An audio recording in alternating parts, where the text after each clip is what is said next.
ito ang magiging bagong muka ng PCO. Nakahanap po sila ng isang bagong taga-kahol. Nakahanap sila ng bagong abogado na mangangagat para sa kanila dahil hindi nila kaya. Kailangan nila ng tulong unang-una sa lahat mula sa Tricom para patahimikin ng mga vloggers. Tapos nag-hire sila ngayon ng vlogger para batikusin ang mga Duterte dahil alam mo na, the only qualification this person has yung pagiging anti-Duterte niya. So nadagdagan ang Franz Castro, nadagdagan si Trillanes, nadagdagan ng Raul Manuel, nadagdagan ang Makabayan Black ng isa pang wala pang napapatunayan sa bayan pero nuknukan na ng yabang. Ay nako mga bossing. Ayan, at isa pa lang yan sa ating mga content. Abangan pa ninyo yung mga susunod nating content dahil tayo nagbabalik at tayo mag-upload na muli. Regular ng ating mga videos. Kaya mag-like kayo, mag-share kayo. At yung mga hindi pa po nakakapag-follow dito, mag-follow na kayo, mag-subscribe ha. O yung importante yung like and share. Siyempre, pinaka-importante sa lahat yung super thanks ha. Kasi yung super thanks, malaki na itutulong yan sa ating channel. Oo, dahil sa mga kawatan, demonyo, magnanakaw, sindikato, mga manguumit, snatcher, manggagapang, manggagancho, mga adik, Judas, Santanas, Barabas, Estas. Ayan na nga, ito na nga at tayo na naman ay buhay na buhay at nagbabalik sa ating palatuntunan. Bago ang lahat, aking kinakamusta ang mga Filipino community dyan sa Malaysia. Grabe mga bossing ang pagtanggap ng Malaysia kay Boss Dada. Biglaan yun. Pero talagang mainit ang pagsalubong ng mga taga-Malaysia kay Boss Dada dahil ikinampanya natin ang buong PDP Laban Slate at syempre si Pastor Apollo Kibuloy, number 53 sa balota.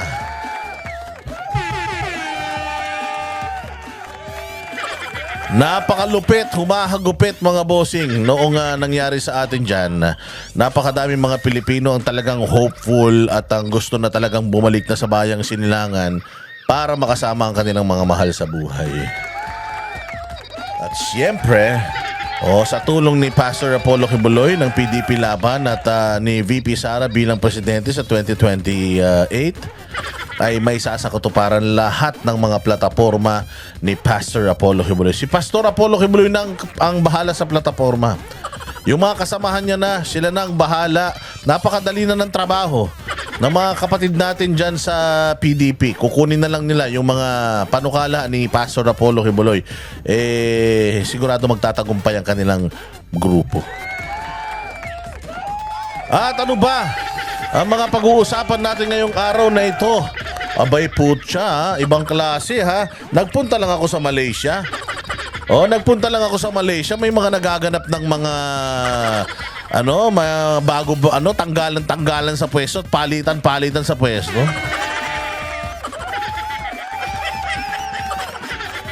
Sko po. Ang mga ipinalit sa posisyon. Kasi alam naman natin na anong tawag din na? Yon si Cesar Chavez, di ba? Hindi yung boksingero si Julio Cesar Chavez, hindi yun. Mga gago pala kayo eh. Yung si Cesar Chavez, hindi yung boksingero, magaling na boksingero, pero hindi yun. Si Cesar Chavez ng Presidential Communications Group Presidential Communications Office ay kamakailan nagbitiw. Tangina, paano ka ba naman hindi magbibitiw? Ang tigas ng ulo, no? Tangina, kung meron kang halimbawa, ako si Chavez. Puta, magbibitiw din ako. Puta, ganyang kabuhopols yung pinagtatanggol ko. Ganyang katanga yung presidente ko. Miski ako lalayas eh. Putang ina niya kung anak nga ako niyan eh. Di matagal na ako nag-stowaway. Tanga na, ganyan ang tatay ko, may topak. Hindi na rin ako magtatagal pag gaganon, lalayas na ako.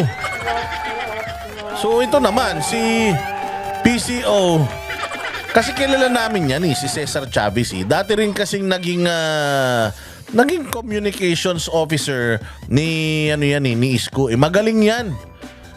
At saka may prinsipyo kasi 'yan eh. Yan yung tao na kapag sinusunod mo siya, matalino kasi yan, magaling yan talaga.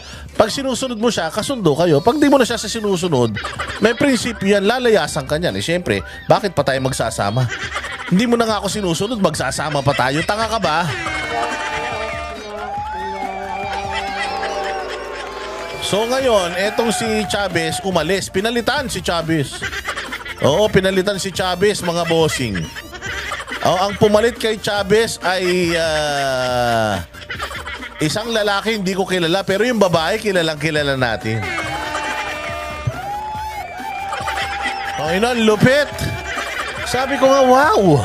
Nagpunta lang ako ng Malaysia. Sabi ko, tama talaga yung landas na tinatahak ko. Mantakin mo, galit na galit ang Kongreso sa vloggers. Gigil na gigil ang Kongreso sa vloggers. Pati si General Torre, binabanatan ng mga vloggers. Pero putya yan, vloggers ang kanilang hinahire ngayon para maging aso. Putang ina talaga, mga walang prinsipyo. At ano ang qualification? Ano ang qualification, mga bossing, ng mga taga-gobyerno? Kailangan, unang-una sa lahat, kahit wala kang pinag-aralan, kahit swangit ka, kahit pinaglihi ka sa sama ng loob, kahit na ikaw ay ininuman ng sandamukal na mga pamparegla nung ipinagbubuntis ka, putang ina, basta galit ka sa mga Duterte, pasado ka na. Ganun lang ang qualifications ngayon, mga bossing. Kasimple-simple ha. Basta galit ka sa Duterte, ipakita mo sa social media mo, sa mga vlogs mo, gigil na gigil ka sa Duterte, may pag-asa ka sa bayan. May pag-asa kang maging kawani ng gobyerno, mapapasahuran ka ng mga mamamayang Pilipino. Yung mga buwis ng taong bayan, magiging ka ng kasapakat sa pagwawaldas nito.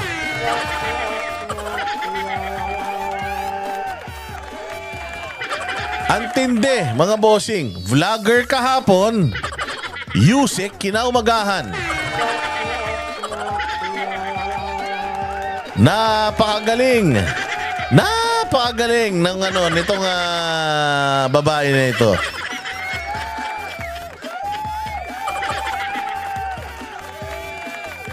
Oo. Tapos nagagalit siya tungkol sa fake news ha. Mainit ang ulo niya daw tungkol sa fake news. Putang ina niyan. Eto, hindi ba fake news to? Ayan, yan ang fake news. Oo, yan ang fake news. Ay, hindi pala fake news yan. Fake na relihiyoso. Fake religious. Yan ang faking relihiyoso. Pucha yan. Mantakin mo, humahalik siya sa kamay ni Pope Francis. Humahalik siya sa kamay ni Pope Francis. At nalulungkot daw siya na may sakit si Pope Francis. Tanga ka ba? Tanda-tanda na yan eh. At saka bago yan maging Santo Papa, iisa na lang ang baga niyan eh. Walang baga ba o kidney? O basta iisa na lang yan. Tapos ngayon, bait-baitan tong animal na to. Nakala mo ang bait-bait, humahalik ka pa sa... Alam mo kung sinong humalik kay kay Jesus bago siya ipako sa krus? Putang ina, si Judas. Yung mga ganyang gawain, humahalik-halik pa. Pero masamang tao naman, si Judas yan. Bakit ko masasabing peke itong pagiging relihiyoso ni Marcos? Tangina, humahalik ka sa kamay ng Santo Papa. Tapos, meron kang history ng pambababoy na simbahan. Walang hiya kayo, 16 na araw niyong binaboy yung KOJC. Sinira niyo yung simbahan.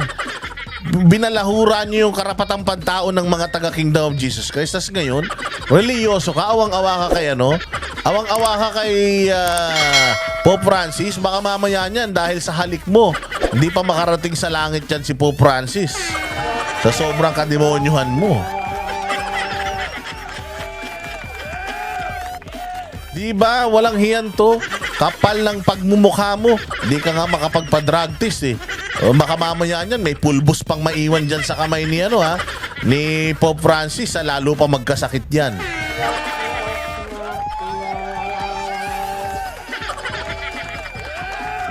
Mabalik tayo mga bossing. Doon sa isang putang ina, ganda.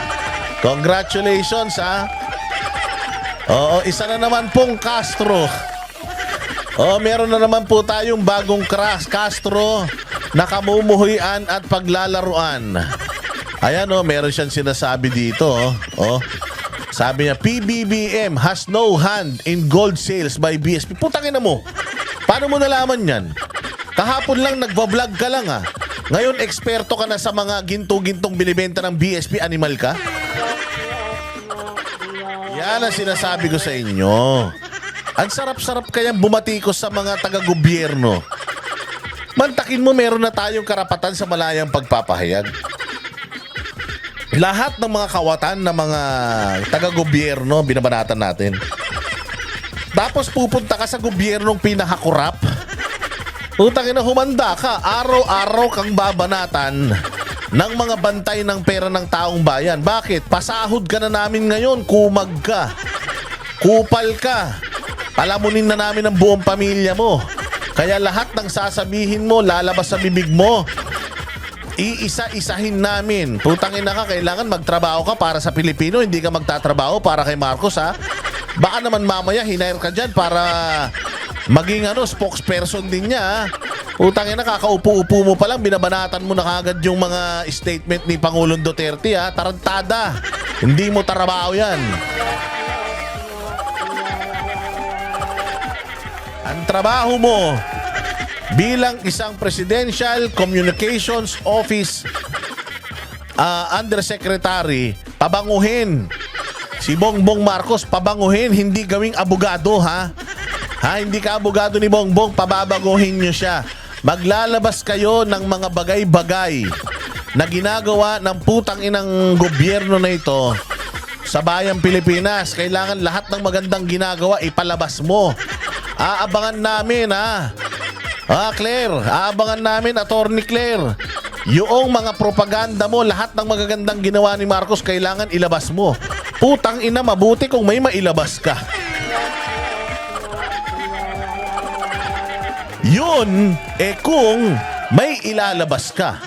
Abangan namin ito yung sinasabi niya Presidential Communications Office Undersecretary dismissed on Monday claims by former President Duterte that President Marcos had a hand in the Bangko Sentral ng Pilipinas sale of gold reserves, describing them as a campaign joke. Pucha yan. Anong kinalaman mo at anong nalalaman mo pagdating sa ginto ng Pilipinas? Punyeta ka. So anong gusto mo? Mas maniwala kami sa'yo kesa sa dating presidente na naging prosecutor, naging congressman, naging mayor, naging presidente ng Pilipinas? Putang ina ka. Sino ka para i-dismiss mo lang ng ganun-ganun yung sinasabi ni Duterte? Puta, mas marami ka pang alam kay Duterte? Ulul! Tangina mo, sino ka ba? Sasabihin mo na fake news. Putang ina ka, yung mata mo nga Wala namang Pilipinong blue eyes Yung mata mo nga, hindi mo kaya ng hindi pinepeke Tangina, saan ka makakita? Pango, tapos blue eyes. Ulul! Putang ina ka, kung makapagsalita ka, parang mas marami kang alam kay Presidente Duterte. Si Duterte yan, presidente yan Anong malay mo sa bentahan ng bentahan ng BSP ng ginto? Wala kang alam dun, Claire. Anong sasabihin mo? Wala kayong datos patungkol doon, putang ina nyo. Wala kayong datos doon, pero sa datos ng mga namatay sa war on drugs, kumpleto kayo, mga hayop kayo. Tanginan nyo. Alam na namin yung mga ganyang style nyo. Kaya ka hinire dyan dahil iisa lang ang qualifications mo. Ano yun? Galit ka sa mga Duterte, kaya ka hinire dyan. Ngayon, ito ang challenge ko sa'yo. Ang challenge ko sa'yo, araw-araw, dapat habang nandiyan ka, Maghanap ka ng magagandang ginagawa ng gobyerno to para sa Pilipinas. Yun ang trabaho mo. Hindi mo trabaho ang awayin ng mga Duterte. Hindi ka namin pinasusweldo dyan. Gusto namin na yung kinikita mo sa posisyon mo, gusto namin may kapakipakinabang kang ginagawa, ha? Hindi yung babanatan mo lang yung mga Duterte. Kailangan ipakita mo bukod sa pagbanat mo sa mga Duterte, with all the tools na mayroon ka ngayon, with all the resources of the taxpayers' money, maglabas ka ng mga balitang, mga nagawa ni Bongbong Marcos sa bayang Pilipinas. At isa pang hamon ko sa'yo, bilang isang abogado, naniniwala ka ba na si Bongbong Marcos ay adik? Naniniwala ka ba? Kasi ang daming sinabi dito na naman ni Pangulong Duterte sa kanyang speech. Naniniwala ka ba na si Bongbong ay adik? Kung hindi ka naniniwalang adik si Bongbong, kumbinsihin mo na ngayon si Bongbong na magpa-drug test. Gamitin mo lahat ng katalinuhan mo. Baka naman isa ka din sa magsulong ng public office. Is a public trust, and drug test is not connected to public office and public trust. Baka naman magiging ka lang tagapagtanggol ni Bongbong Marcos. Ganun ba siya kahina? Kumuha lang ng tagapagtanggol eh. Kaparehas niya pang wala ring alam. Wag ka magagalit, ha. Hindi ka private person. Hindi ka private person. Ikaw ngayon ay ano na. Ikaw ay itinalaga na at sumusweldo ka na. Susweldo ka na ng pera ng taong bayan. You are open and prone to constructive criticism or criticism. So wala kang karapatang magbalat sibuyas, makapal naman ang mukha mo. Sa sobrang kapal ng pagmumukha mo, kakaupo mo lang, kumakahol ka na kagad. Putang ina, ha? Ang dami na talagang nahawa kay Tililing, ha? Walang Diyo. Pakinggan natin kasi kayo naman, eh. Masyado nyo namang binabanatan kagad si Claire. Hindi naman natin binabanatan si Claire. Pakinggan natin etong speech kasi ni Duterte. Dito kasi nagsimula yan sa speech ni Duterte. Ang speech kasi ni Duterte, eto ha, pakinggan nyo maigi. Ayan. Sabi niya kasi doon sa Cebu na ito daw si Bongbong Marcos o itong bayan nating Pilipinas ay bumalik na ang droga. Sinabi niya bumalik na ang droga sa Davao, sa Cebu, sa ganito, sa ganyan. Bumalik na yung drugs. Abay, gigil na gigil si Claire. Tangina, sabi ko dalawang Castro, parehas madada. Si Franz Castro, madada, walang alam ang utak. Ito naman, madada, wala rin namang alam. Akala mo, tagal-tagal na nagsilbi sa gobyerno ng gaganto. Kakaupo mo pa lang, expert ka na. Galing, ha? Pakinggan natin yung sasabihin dito ni Bongbong tuloy, ni Pangulong Duterte.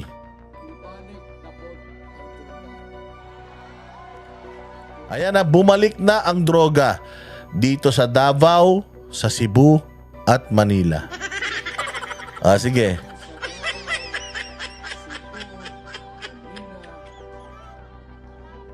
Anong ibig sabihin ni Pangulong Duterte doon?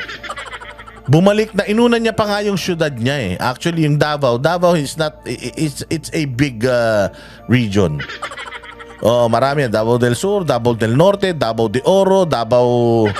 May mga ganon. Tapos meron pang Davao City. Okay? So malaki yan. Okay? Nung nakaraan, merong nahuling droga dyan sa Davao del Norte. Ang Davao del Norte, baluarte yan, Nilagdameo. At saka nung ex ni Kati Binag, sabi niya, meron siyang post eh. Uy, sa ex ko to ah. Sa ex kong lugar to ah. So, hindi po mayor dyan sa Davao del Norte si Basti Duterte. Si Basti Duterte po ay mayor ng Davao City na ang ganda-ganda. Ayan ha. Pakinggan pa natin. So, tingnan mo ha. Hindi nga mayabang si Pangulong Duterte. Mantakin mo. Inuna niya pa yung kanyang syudad na sinabi o yung kanilang probinsya. Probinsya yan. Inuna niya pa yung kanyang probinsya na sinasabing bumalik na ang droga. Yung iba nga dyan, self-righteous eh. Si Abante nga, sabi niya drug-free daw yung distrito niya sa Maynila sa District 6. Di nga. dami ko kaibigan addict, tiga dyan. Hindi kaibigan, dami ko palang kilalang mga addict, tiga dyan. Oh, sa totoo lang. Kaya wag mo sabihin na drug free. Ganon sila, self-righteous sila. Yung inuuna nila yung mga probinsya na napalinis nila, napaganda nila. Si Presidente Duterte, hindi talaga siya mayabang. So sabi niya, bumalik na ulit ang droga. Meron na dito sa Cebu, sa Davao, Metro Manila. O yun yung kanyang statement.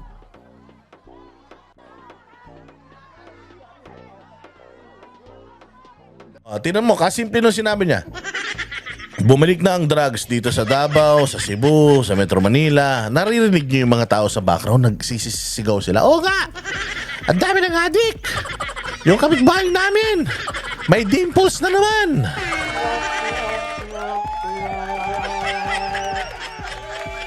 Di ba nag-a-agree yung mga tao kay Duterte? Ganito kagaling si Duterte. Sabi ko nga sa inyo, gigil na gigil si Bongbong Marcos 10 ng kanyang mga tsuwariwap at mga bago niyang asong ulul.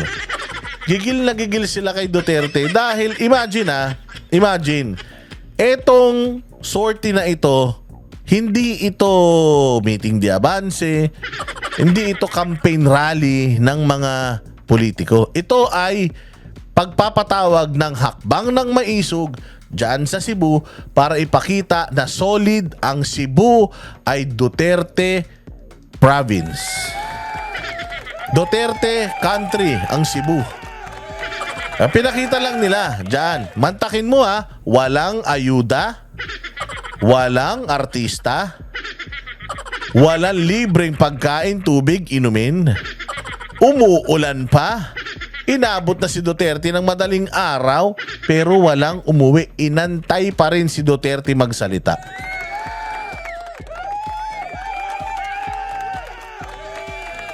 Ang tanda na nito Ang tanda na nito. Paulit-ulit lang din naman yung sinasabit mga kwento nito. Sobrang slow na nga ni Sir. Halos binubuhat na nga siya papaakit ng stage dahil hindi na siya at his prime. Medyo talagang nag-deteriorate yung kanyang health nung siya'y naging presidente ng Pilipinas. Kasi nagtrabaho to. O kaya ang mga tao talagang inaantay siya, gusto siyang marinig. Marami pa nga ako sa mga messages sa social media na sinasabi na noong in-upload ko itong video ni PRD na to, naiyak pa daw sila.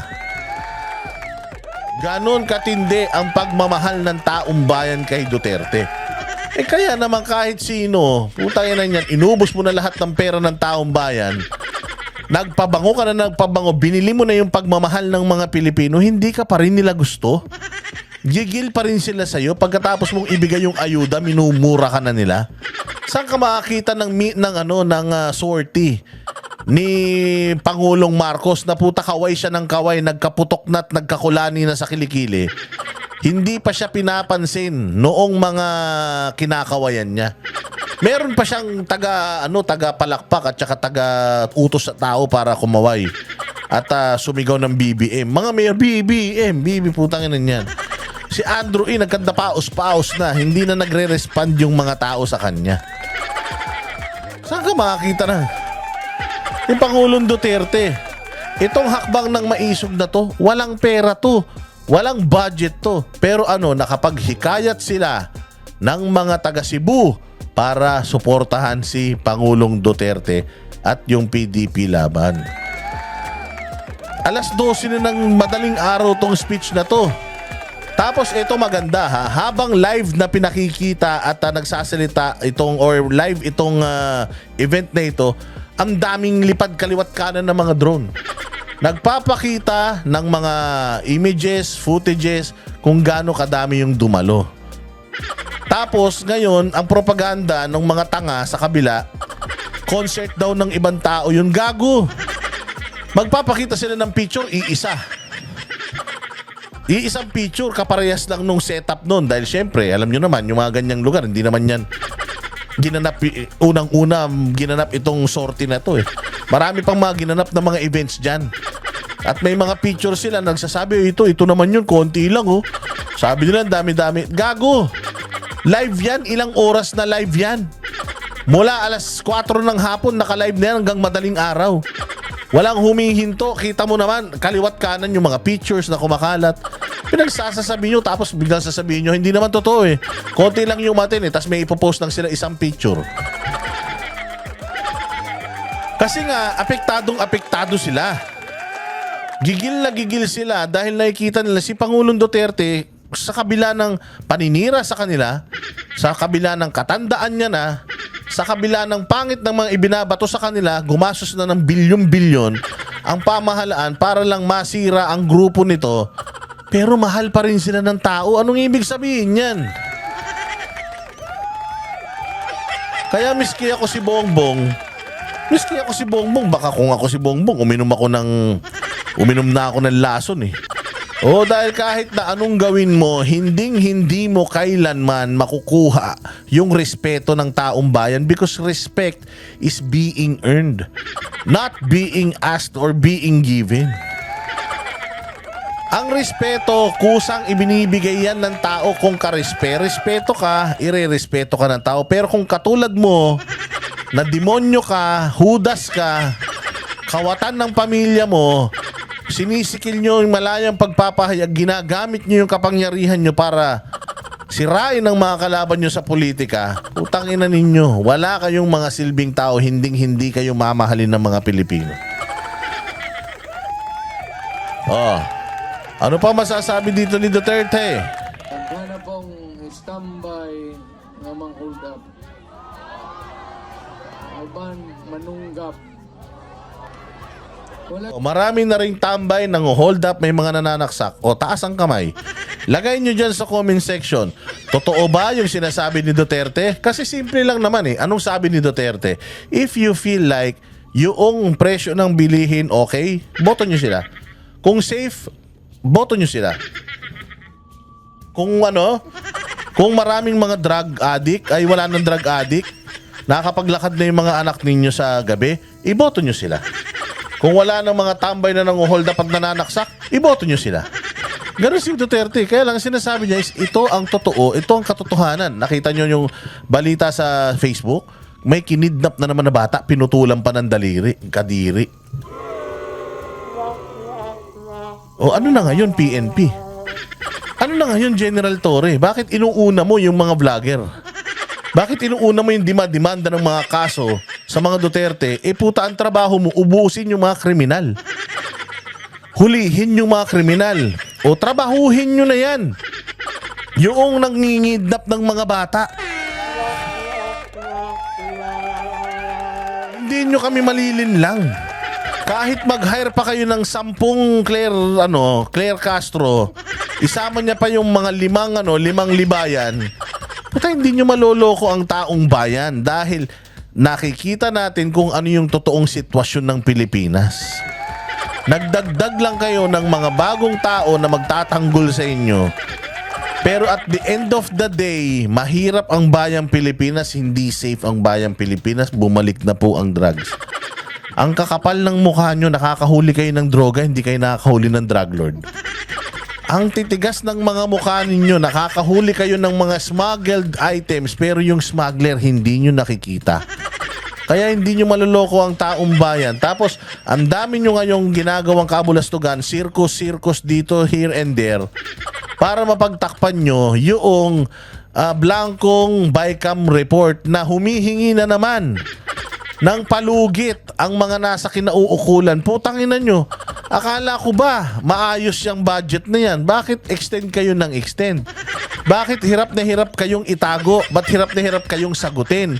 Simple lang naman. Nag-file ng kaso ang si Vic Rodriguez at si Ungab dyan sa Supreme Court. Sasagutin nyo lang naman. Ba't di nyo masagot? Ang bilis nyong sumagot sa TV. Ang bilis yung magbigay ng pahayag pagdating sa impeachment ni VP Sara. Pero pagdating sa pera ng taong bayan, GAA, putang ina niyan, hanggang ngayon, hindi nyo masagot. Humingi pa kayo extension, 5 araw. Mga hayop kayo talaga.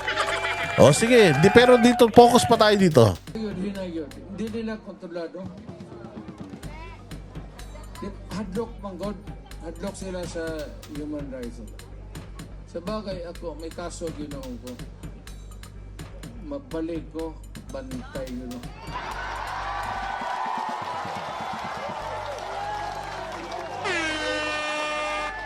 Yun ang kinakatakot nila. Pagbalik ko, humanda kayo. Yun ang ayaw nilang mangyari. Babalik ba ang Pangulong Duterte? Hindi. Babalik yung apelyidong Duterte, dala yung leadership ng mga Duterte. Alam nyo, sa totoo lang, mga bossing, ang pangalang Duterte at ang apelyidong Duterte, may kakabit mo yan sa nagmamahal sa bayang Pilipinas. Ang pangalang Duterte, may kakabit mo yan sa mabuti at magandang hangarin para sa kapwa mo at bayan mo. Yun ang Duterte. Kaya lahat tayo na nagmamahal sa bayang Pilipinas, mga Duterte. Ako ay isang Duterte. Ikaw ay isang Duterte, mga magulang mo ay mga Duterte, lahat tayo ay mga Duterte. Bakit? Kasi ang Duterte nagmamahal sa bayang Pilipinas. So lahat tayo mga Duterte. So kung ako maging presidente balang araw, ako ay isang Duterte na presidente. Example lang yun. Hindi totoong, tangina pag ako naging presidente, sinasabi ko sa inyo, baka 1 linggo pa lang, pinalipat ko na kayo lahat sa Mars. Ang titigas pa naman ng mga ulo nyo. Walang hiya, oh. Oh, sige, ano pa yung sinasabi ni Pangulo? May kinahanglan, ang problema niya, tatsyon yun mo, walay laing solusyon. Walay laing solusyon. Walang ibang solusyon. O, yun ang kanyang sinabi. O, tingnan mo. Yung bagong aso ng pamahalaan, merong ano dyan. Meron na siya kagad sagot. O, ito yung aso ha. Ito yung aso ng pamahalaan. May bago na kagad sagot. O, pasok. Bumalag ang Malacanang sa mga banat ni dating Pangulong Rodrigo Duterte. Puro pang-intriga lang daw ang dating Pangulo. Nasa frontline na balitang yan si Maricel Halili. Si Mr. Marcos is veering towards a dictatorship.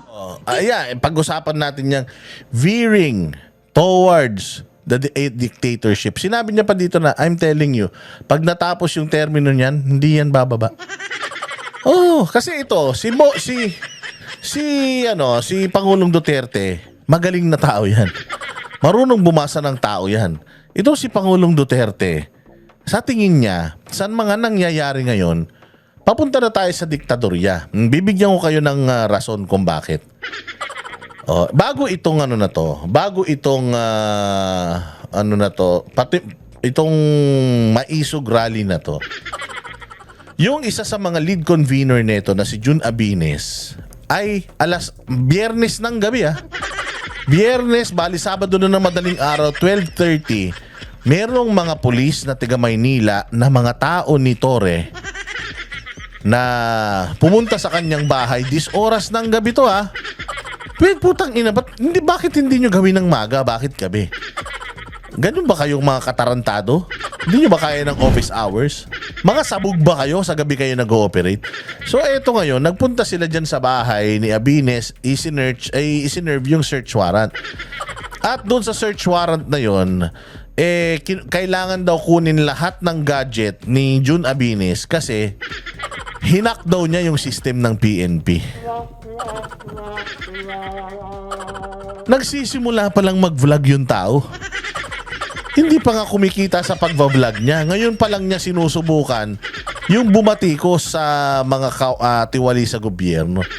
Tapos ngayon, isang pulis gumawa ng istorya di umano na hinak ang system ng PNP.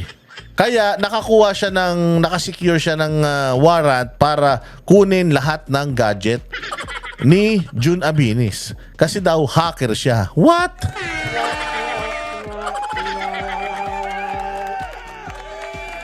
Pulis to si General Torre. Si General Torre po ay kasalukuyan pong pulis. Hindi ko alam. Ang alam ko magre-retire na yan ngayong March. Magbe-birthday na yan O magre-retire na. Malungkot lang siguro dahil hindi siya naging hepe ng pulis. Oh, hindi siya kasi inextend si Marbil eh. Kaya siguro hindi na siya magiging happy ng pulis kasi sa March magre-retire na siya eh. Pero siguro baka ang target mas mataas na posisyon. Baka cabinet position din ang target.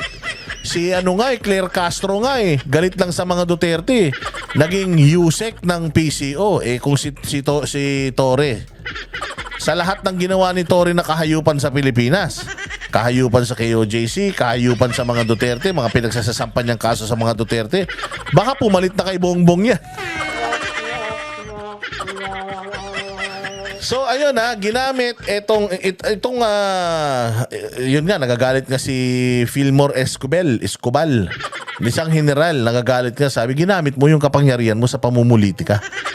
Kakasabi lang ni Rimulya na hindi dapat na sumasali sa partisan politics ang mga pulis. Pero ito si Torre, exception yata siya sa lahat ng rule. Mantakin mo yun ang doon ikaw bilang isang vlogger, nagpapahayag ka ng iyong saloobin. Actually yung social media post nga ni Abinis, question mark It was in a form of asking a question. It's easy. He could have just held a press conference denying all the accusations na siya ay na-hospital. O yan, tinan nyo, wala akong tusok And then, saka siya mag-file ng libel. Kaya lang, it was in a form of a question. How can you file a libel doon sa sa patanong na post? So nadali si Abines doon sa unlawful utterances. Yang unlawful utterances, pwede po yan na magamit bilang pangsikil sa malayang pagpapahayag. Kapag hindi ko gusto dati fake news lang tawag sa iyo. Ngayon hiba na. Pag di nila gusto yung sinasabi mo, inciting to sedition na yan. At saka unlawful utterances na daw yan. Yun ang pinakamasaklap sa lahat. Wini-weaponize mo yung batas, mali yung interpretasyon mo sa batas, mali yung pagpapatupad mo sa batas. So kaya ngayon si PRRD sinasabi niya na this administration is veering towards dictatorship. Ayan kita mo. Para na naging private army ang pulis. Si Torre, lahat ng bawal ginawa. Mantakin mo magsiserve ka ng warrant of arrest sa Kingdom of Jesus Christ. Ibang pangalan, tapos ang address sa Pasig, pero sa Davao mo sineserve. Anong tawag dun? Di ba malaking kabalbalan yun? Kung halimbawa ako, meron akong warrant of arrest para kay Pangulong Duterte, pwede kong iserve sa Laguna. Kahit hindi ko siya nakita doon. Halimbawa, yung bahay na to, feeling ko nandyan siya, pwede kong iserve doon kahit di naman niya pag-aari yun. Kahit di naman niya bahay yun, kahit di naman niya kilala. Basta trip ko lang. Gusto kong halugugin tong bahay na to, gamitin ko yung warrant of arrest ni o search warrant neto ni Duterte. Kahit di niya address yun, di niya kilala yun. Hindi ba? Maling-mali. So papunta na ba tayo sa martial law? O hindi na martial law. Parang na nga tayong martial law. Papunta na ba tayo sa dictatorship? Parang. O bakit? Tingnan mo, Quadcom. Pinapatawag yung mga vloggers. Bakit? Sinisilip yung kita ng mga vloggers. Putang ina, yung kita nyo nga Yung mga kita nyo nga, tinatanong namin saan nyo dinala Taxpayer kami. Tapos kayo, maghahanap kayo sa amin ng pinagkakakitaan namin. Bakit? Taga-gobyerno ba kami? Kayo ba nagpapasweldo sa amin?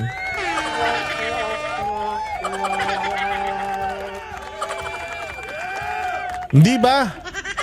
Ayan yung problema natin so ngayon pinapatawag yung mga vloggers. Tas ano pa? Nakita nyo yung manipulation ng pulis? Yung sasabi ng pulis na yung droga daw ay parang hindi naman daw lahat na nagda-drugs addict. Yung iba nag-overtime lang. So yung iba siguro na mga rapist sa susunod ganyan, hindi naman lahat rapist. Yung iba nalibugan lang, ganon. Putangin ng analogy yan. Tapos ano pa? Ano pa yung mga pag-ano nila? Hinihingan mo ng bilang isang taxpayer, hinihingan mo si Marcos ng drug test. Pa-drug test ka na, sir. Anong sagot ni Mokong? Ha? Public office is a public trust? Paano naman connection nun sa pagda-drug test? Oh, sabi nga bangag ka daw ba't hindi ka makapagpa-drug test? Lahat ng kalaban sa politika, tinrabaho. Si Inday Sara, tinrabaho. Yung pera galing sa kanila. Galing yung perang ginastos ni BP Sara sa Malacanang. Tapos, ngayon si BP Sara yung na-impeach sa Congress. So, ganyang kahayop ang mga yan. And the list of pang-aabuso goes on and on and on. Walang katapusan. Hindi natatapos yung listahan ng mga kahayupan. O, kaya nasabi ngayon ni Duterte na veering or gearing towards dictatorship. Parang doon papunta. Parang doon papunta at mukhang doon papunta. That's his prerogative. That's his presumption. That is his assumption. Now, you can just say no if no. Bakit kailangan gigil na gigil kayo? Bakit kailangan kayo manggigil? Ha, bakit? Oh, kasi nga, sapul na sapul talaga kayo. Nararamdaman nyo yung mga batikos. Kaya lintik ang mga sagot ninyo. Diretso. Kanya, ayon sa bagong talagang Palace Press Officer na si Undersecretary Claire Castro, puro paninira lang ang dating Pangulo. Anong ebidensya? Paano mapapatunayan? Katulad na sinabi ko, hindi tayo pwedeng maniwala sa mga pang-iintriga lamang na walang ebidensya. Anong ebidensya ang ano? Anong ebidensya pang hinahanap mong tolonggis ka? Ha? Anong ebidensya pa ang hinahanap mo? Kung kitang-kita mo naman na yung nangyayari sa paligid mo. Hindi mo ba nakita yung nangyari sa KOJC? Tangina, naka-contact lens ka na? Bulag ka pa rin? Ayan o. Tangina, paano naging blue yung mata mo? Ipangu ka. Di ka ma-blondie.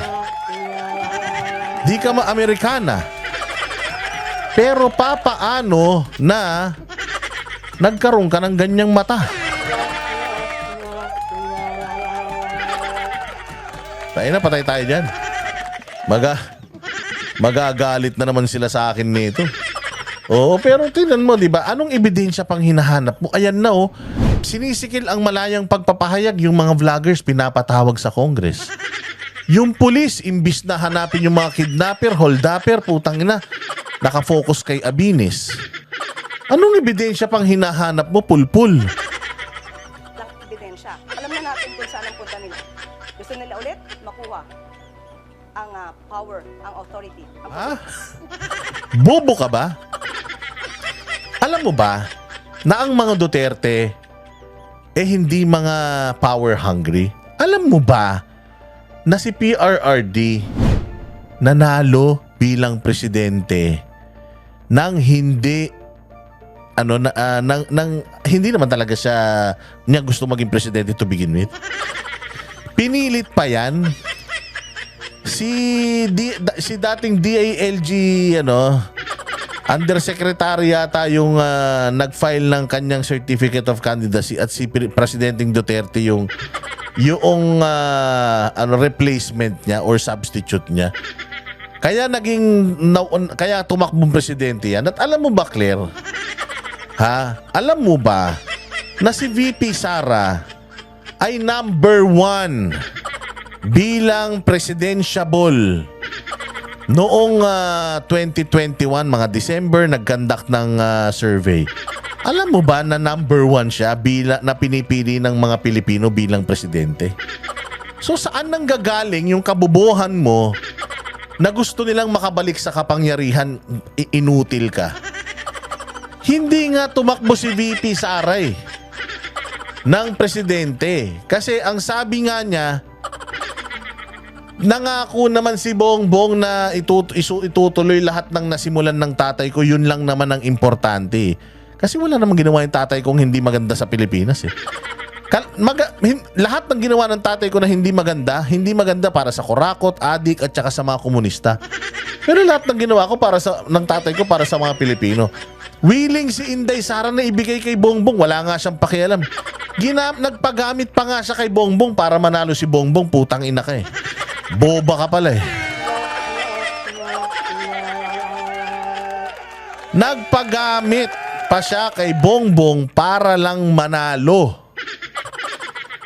Tapos, sasabihin mo na gusto nilang bumalik sa kapangyarihan?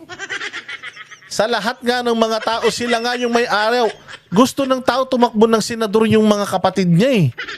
Yung anak niyang si Pulong at saka si Basti, tumakbo ba silang senador? Di ba hindi? Nandun lang sila sa lokal, nasa Davao lang sila. Ano sinasabi mo? Gustong bumalik sa kapangyarihan? Tanga! Panalo na si Inday Sara noon pa kung matakaw sila sa kapangyarihan katulad ng logic mo na sinasabi mo na gusto nila na maibalik yung kapangyarihan at matakaw sila sa kapangyarihan. Sana hindi na siya nag-vice president, inutil. Bobo mo. Tangina, bugado ka pa naman, tanga ka. Sige, diretso. Pinalagan din ni Castro ang banat ni Duterte na bumalik na ang illegal na droga sa ilang probinsya. Davao City pinag-uusapan natin, sino ba ang mayor ng Davao City? Oh, anak niya. Oh, di ba? Anak niya mayor ng Davao City. Oh. Tapos, Una nang naglabas ng pahayag. di ba so, ang sinasabi niya kasi bumalik na ang drug sa Davao. So ibig sabihin, mahina yung anak niya. Kasi bakit bumalik ang drug sa Davao? Putang ina, bobo talaga eh. Kaya bumalik yung drug sa Davao, putang ina, adik. Di umano, yung presidente. Putang ina, paano matatakot yung mga drug lord? Paano matatakot sa mayor ng Davao yung mga drug lord? Putang ina niyan, pagka pinapatrabaho ng mayor yung mga adik, yung human rights nandiyan dyan na. Dinidemanda sila. Mamamatay tao daw sila. So anong gusto mo mangyari, Claire? So bakit bumalik ang drugs? Bakit nung panahon ni Duterte wala naman drugs? Bakit ngayon bumalik? Yun nga yung pinupunto dito ni Digong eh. Bumalik na yung mga droga unti-unti. Hindi ba? Claire, hindi mo ba alam na pinakamalalaking drug haul sa history ng Pilipinas nangyari ngayong taon? Ngayong administrasyon. At alam mo ba, wala silang drug lord na nahuli. Inanto, tanga. Salita ka ng salita, wala kang alam. Anak ng tinapay ka, oh. Mag-abogado ka na lang kasi, hindi para sa itong politika. Nakikialam dito, mag-ano ka na lang ng mga jurisprudence, magpaliwanag ka ng ganyan, yan, pwede yan, sa'yo yan. Pero pagdating sa politika, kahit abogado ka, putang ina, pagka mga ganito kabobo yung binibitawan mo, sayang pasweldo ng taong bayan sa'yo. Si Executive Secretary Lucas Bersamin, ayon sa kanya, walang basehan at katawa-tawa ang mga pahayag ng... Pero kita mo ganito sila kasinungaling. Ayan we treat the foreign president baseless and ridiculous. Baseless? Baseless yung bumalik na yung Baseless yung bumalik na yung drugs? Putang ina. Alam mo ba na sa panahon ni Bongbong Marcos, may nahuling 3 tonelada. May nahuling 1 tonelada. Kilo-kilo yung mga nahuhuli na itong mga nakaraan. Tangina, pero walang nakukulong. Pero naman siguro mangilang-ilan. Pero walang malaking drug lord na nahuhuli. Ano sinasabi mong ridiculous and the baseless? Putang ina. Kung ano yung sinasabi ni Duterte, yung talaga yung nangyayari sa ikaw kasi, Lucas Bersamin, putay, wala yata kayong TV. Wala yata kayong TV, putang ina. Pag pumasok yata kayo sa Malacanang, nagsasara kayo ng bintana at saka ng pinto eh. Kaya hindi nyo alam yung nangyayari sa labas. Anong inventing hoaxes? Walang hoax, walang chismis na inilalabas dito. Sabi ko nga sa'yo eh. Lucas Bersamin, the reason why I have 130,000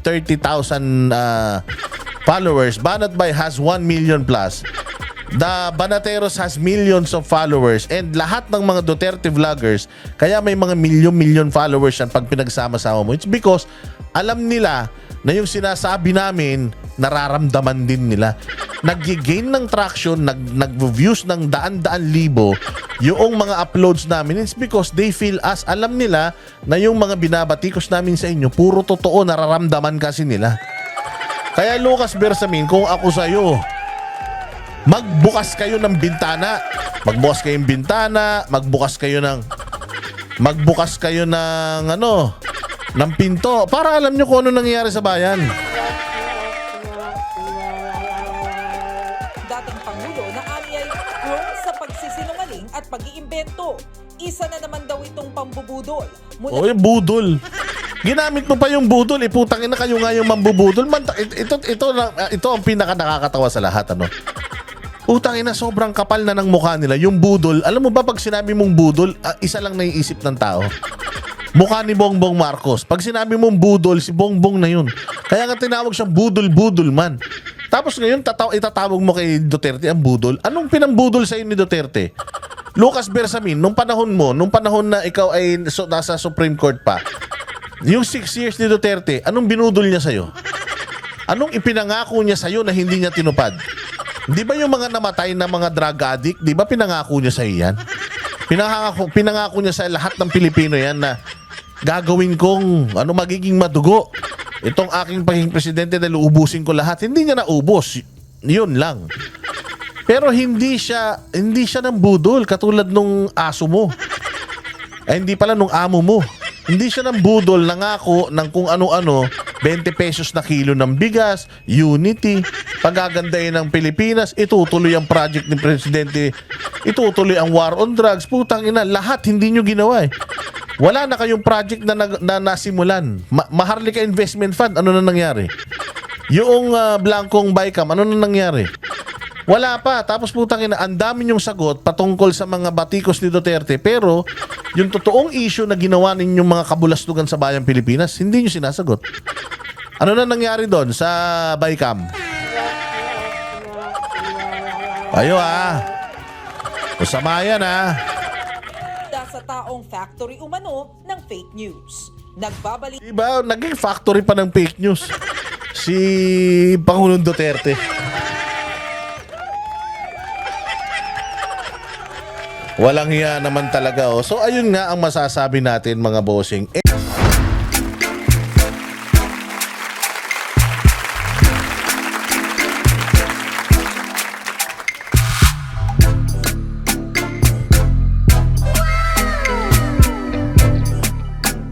The next performance will start momentarily.